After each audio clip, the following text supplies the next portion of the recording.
Thanks so much for watching AM Northwest this morning. Our first guest is here to help us land the job of our dreams. We welcome back the author of Human Lie Detection and Body Language 101, Vanessa Van Edwards. Always good to see you. Happy to be here. So let's talk about this, because a lot of people have trouble, first of all, figuring out what their dream is, right? Yes. And then actually trying to land that job. Right. And it's so worth the effort. The first thing that I wanted to talk about when we talk about dream jobs is to actually make sure it's a dream. What I mean by this is sometimes we get wrapped up in the mission of a company, or we like the brand. Like, for example, you talk about someone who loves Apple. Mm-hmm. Oh, I love Apple. I'd love to work at Apple. And so they sign up to work in the Apple store.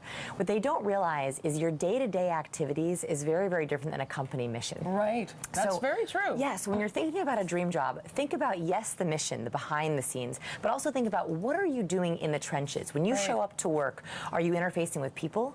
Are you selling? Are you alone in a cubicle? To make sure that the day-to-day matches up with your dream. So make sure that you're talking to actual employees, shadow people if you can, to see the day-to-day. That's the very first thing to do before you even start. Some people don't even realiage what their dream is. That's interesting. Yes, and to make sure the day-to-day. And the second one kind of follows that. So this is about culture. Mm-hmm. So studies have shown that our mood at work directly affects our life satisfaction. Sure. So we don't always think about what is the office atmosphere, what does it feel like? And so when you're thinking about your dream job, you also want to think about what are they talking about in the break room?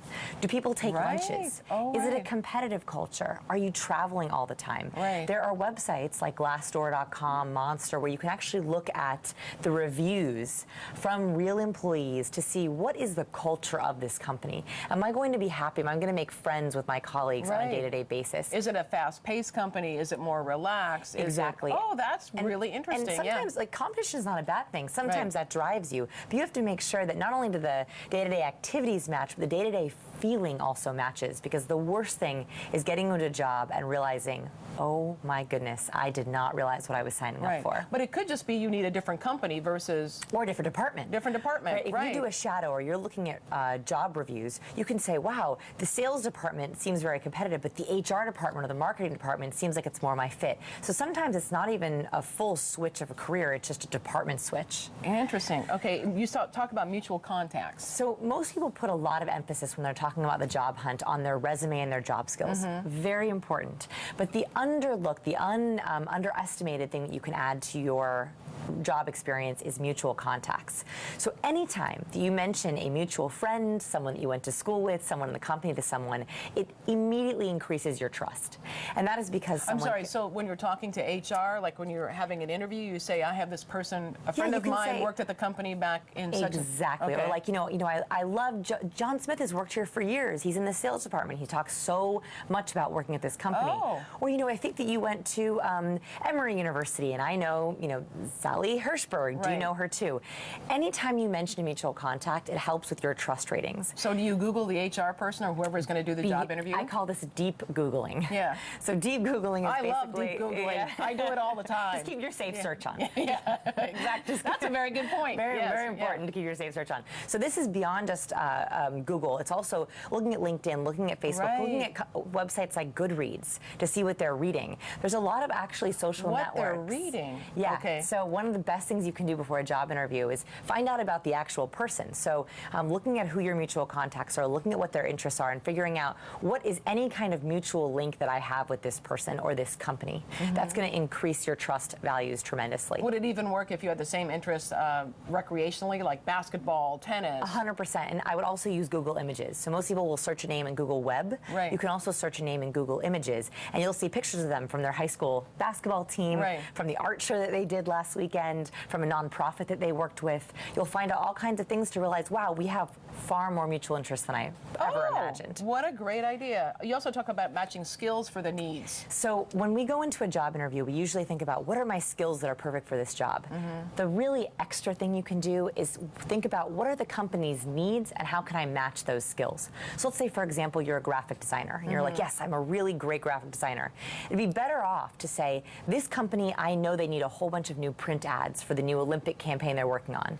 You're better off going in and saying, I know you have this huge print ad campaign. Here are how my skills can help you get that job done better and faster. How would you find that out? So luckily, and a lot of the major companies, they have blogs, very active corporate blogs. Oh, so wow. I would highly recommend reading their corporate blog, also seeing if the CEO or CMO has their own corporate blog. A lot of the times they run their own, and say, I saw that you're running this campaign. Here are how all of my skills and experience can help you with your needs. Wow. Skill matching is far more important than just listing skills alone. And then you have nonverbal interview hacks. So I know we've been talking a lot about the verbal, and I love to talk about verbal preparation, but I also want you to think about your nonverbal first impression. That's very important. Very. We know So that's very, very important. 3 things. 1, start and end on a handshake. So everyone thinks about starting an interview on a handshake, but also end it on a handshake. And why should we end it on a handshake? The reason it's actually chemical. There's a little hormone called oxytocin, and when we shake hands, it produces this bonding feeling. So starting and ending an interview on a handshake, including a whole panel. So let's say that you have a panel interview. Right. Shake hands with every single person on that panel. You're chemically sealing the deal. And how should your handshake feel? Firm, So very firm, if we soft? shake hands, always keep it nice and vertical, so they go straight up and down. You Okay. never want to flip someone one way or the other. Oh. And you always want to match Who firmness. flips? Oh my goodness, have you never been flipped? No. So sometimes it's actually a very dominant thing for someone to flip you up. Wow. They do this to you. Yeah. So you always want to keep it nice and vertical. And then Okay. also the firmness is how you squeeze a peach. So you know how you go to the supermarket and you kind of squeeze the peach to see Oh if yeah, you... gotcha. So Same not thing too with a hard, hand. yeah. You want to Because just I a little have been firmness. hurt by some handshakes. Like, oh my God. So you want to match them, right? Yeah. You want to match that firmness. Same way when you're squeezing a peach, a little bit of softness when you feel the firmness. You But stop. not too relaxed, because No dead fish. Yeah, that's a bothersome. No too. dead fish. Yeah. And don't offer your hand like this either. Oh yeah, that's right? not good. And the last one is make sure that you're angling your body towards them. So this is a Okay. nonverbal sign of respect.